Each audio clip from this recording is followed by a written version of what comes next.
नको की नाही बाबा माझी ही गोष्ट अपूर्ण राहिली, ती गोष्ट अपूर्ण राहिली आहे.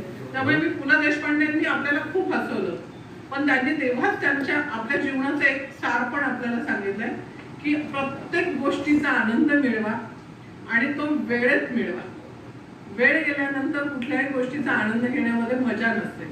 त्यामुळे मी तुम्हाला या निमित्ताने हेच सांगेल की आपण सगळ्या जणांनी आनंद मिळवण्यासाठी झटलं पाहिजे आणि दुसऱ्याच्या आनंदासाठी प्रयत्न केले पाहिजे. मी माझा आनंद मिळवताना दुसऱ्याला दुःखात किंवा दुसऱ्याच्या वाईटाचा किंवा दुसऱ्याला त्रास होईल असं कुठलंही काम नाही केलं पाहिजे. आनंद मिळवणं माझं कर्तव्य आहे आणि मी सगळ्यांना आनंद वाटणार आहे. म्हणजे आपण आनंद वाटणारे होऊया असं मला नेहमी वाटतं. आणि कोरोना नंतर तर आपल्याला आयुष्याने खूप छान धडा दिलेला आहे. माहित नाहीये आपल्याला आजची वेळ आपली आहे. त्यामुळे सगळ्यांनी आयुष्य भरभरून आनंदाने जगा. या निमित्ताने मी आपल्याला सर्वांना